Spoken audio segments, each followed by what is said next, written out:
Eu não queria mais falar de política, mas os caras não deixam. É tanta merda, uma atrás da outra. Eu vou te contar uma parada. Nada mal pra um boçal, retardado mental infeliz. Se prepare para Rissuti Resmunga.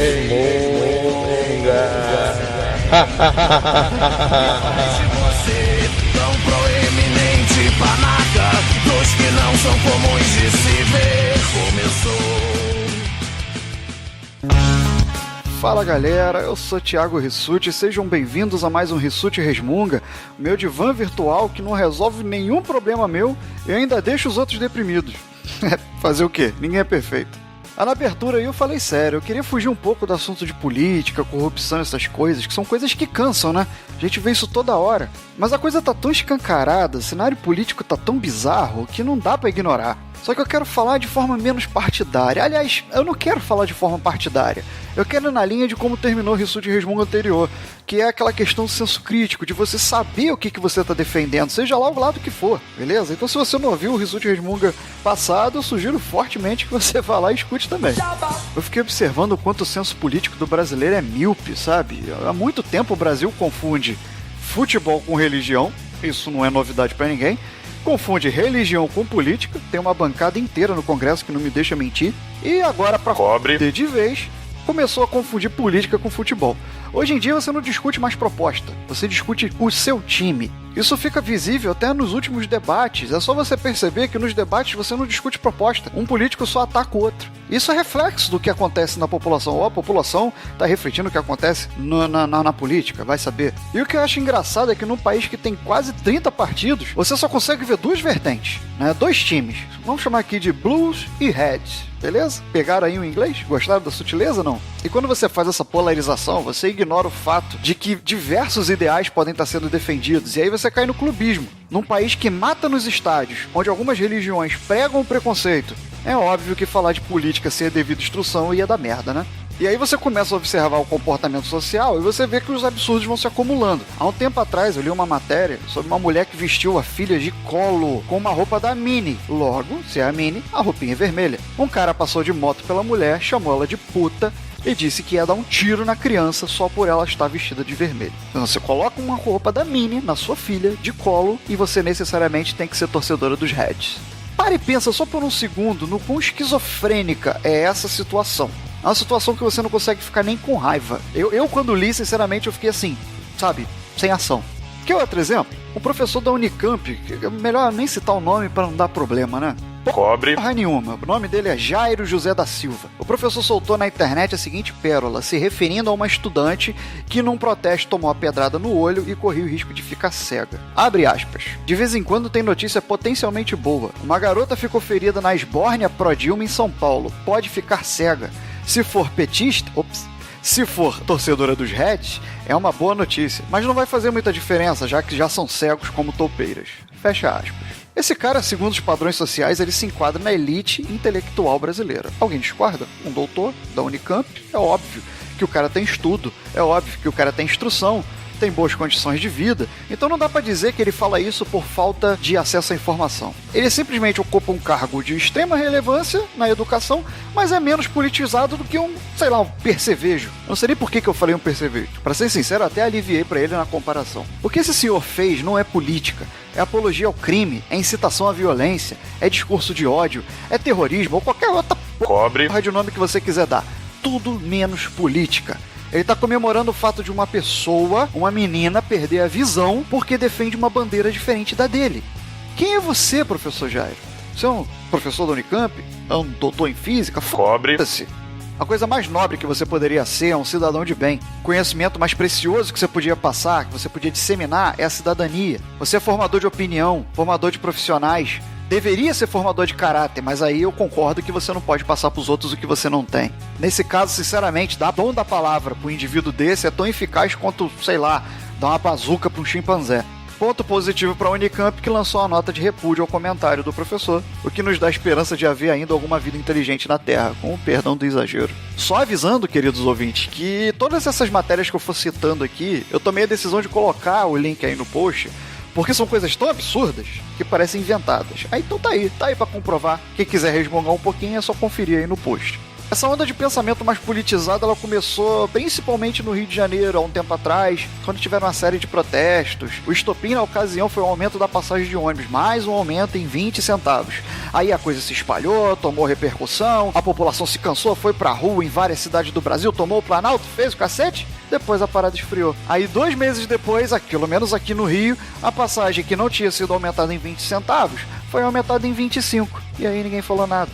Enfim, mas eu vi um lado positivo, é um primeiro passo. Acho que pouco a pouco o brasileiro tá vendo a força que tem. Só tem que buscar uma politização menos futebolística, menos passional, porque senão a ignorância toma conta e aí cobre tudo. Mas voltando ao assunto dos dois times, né? Hoje em dia, de novo, eu não vejo pensamento crítico, eu não vejo análise de proposta. Existe simplesmente o seu time contra o meu.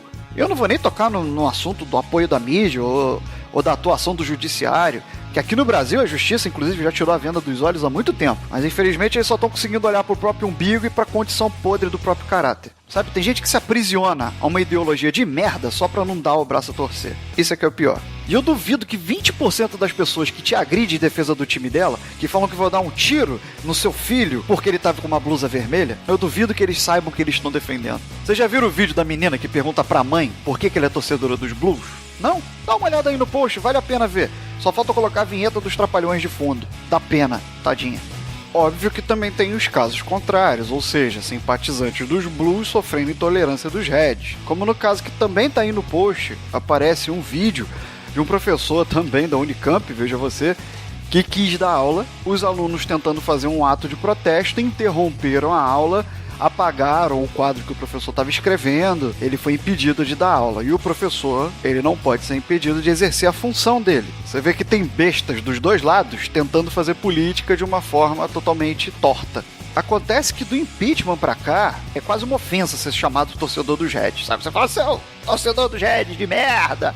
Quando na verdade a pessoa tem a opinião, tem o discernimento, tem a opção de gostar de algo ou não, de decidir se algo é bom pra ela ou não. Simplesmente isso. E se tratando do governo atual, do governo vigente, é ele que está em evidência. E sinceramente eu não vejo que algumas medidas favoreçam grande parte da população, ou seja, a classe média e principalmente as pessoas com baixa renda.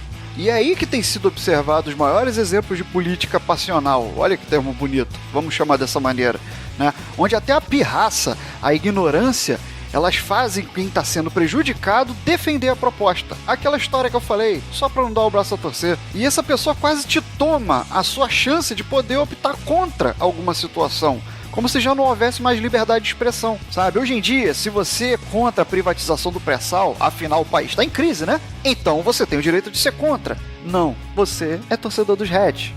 Se eu quero ser contra a aposentadoria de 70 anos, afinal a expectativa de vida no Brasil é de 75 anos. Logo, muitos brasileiros vão trabalhar até morrer.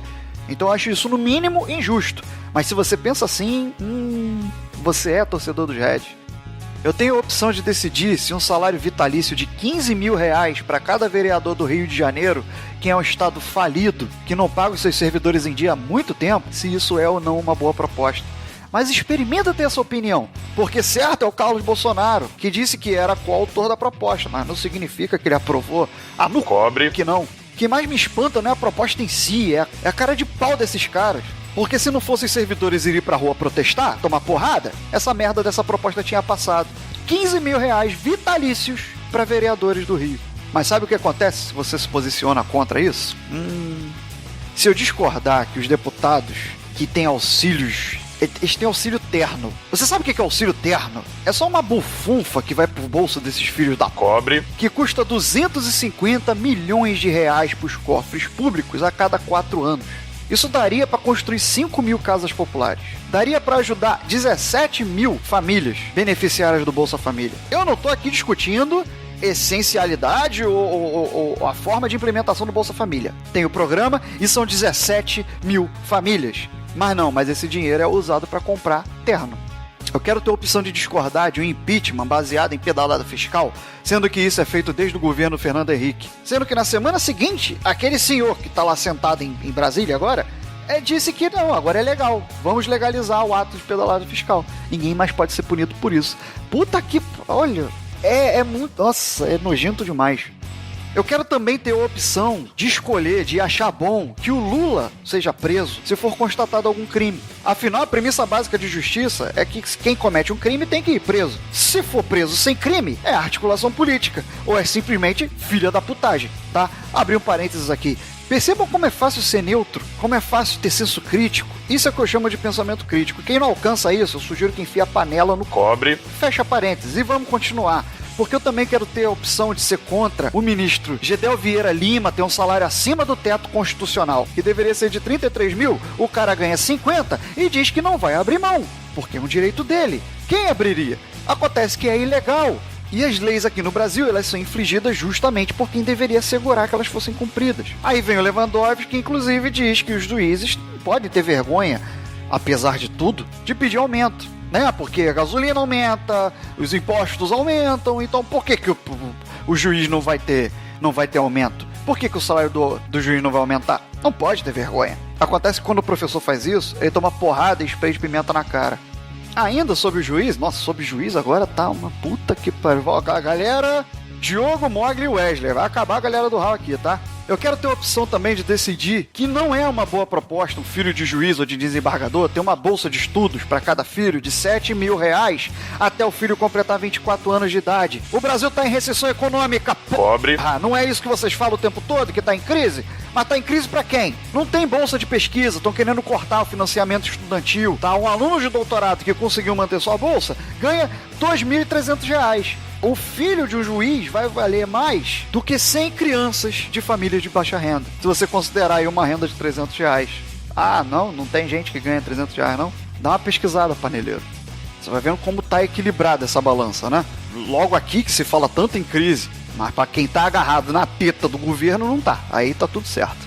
E pra finalizar, eu quero ter a opção também de não achar bom que sejam congelados os investimentos em educação, saúde, assistência social por 20 anos, para o capital financeiro internacional ter garantia sobre o pagamento dos juros da dívida e para os juízes terem uma boa educação para os seus filhinhos, sei lá onde, em Vancouver. Mas não, cara, mas não. Se você for contra tudo isso, deixa eu te contar uma coisa, você torce pros Reds. E aqui fica a pergunta, e se torcesse, qual seria a vergonha? Eu prefiro estar desse lado, se for para escolher, a ser a favor de tudo isso que eu acabei de mencionar. Meus caros ouvintes, se você concordou comigo, divulga pros seus amiguinhos. Volto de novo àquele pedido, ser inteligente, ter senso crítico, ainda é de graça. Ainda, daqui a pouco pode ser que tenha um imposto sobre isso também. Então, galera, deixar aqui alguns recados bem rápidos. Primeiramente, registrar aqui que a galera do Hall tá crescendo, tá engatinhando, já tá comendo papinha. E a gente conseguiu uma credencial para estar presente na Comic Con Experience, que vai acontecer em São Paulo do dia 1 ao dia 4 de dezembro. Créditos pro Diogo Bob, que correu atrás e conseguiu. E eu vou estar lá no dia 1 e no dia 2 representando o podcast, representando a galera do Hall. O Bob vai estar no dia 3, então fique ligado aí nas redes sociais, que a gente vai tentar trazer um conteúdo bacana, mostrar como é o evento. Fica ligado aí. Claro que a gente não pode deixar de dizer que esse crescimento, ouvinte, tem o seu dedo, literalmente, né? Que vem sempre ajudando, vem divulgando a galera do Hall. E em nome de todos eu deixo aqui o nosso muito obrigado. Quero deixar também um grande salve para todo mundo que me passou feedback do último episódio, e-mail, comentário, no inbox, grupo de ouvintes do Telegram. Muito obrigado mesmo pela atenção. Recebo com todo carinho os elogios e até mesmo as críticas, principalmente aquelas que têm um pouquinho de senso crítico. Essas são as melhores. Um grande abraço a todos, até daqui a 2 meses. E ó, lembre-se, resmungar relaxa, hein? E você, já resmungou hoje?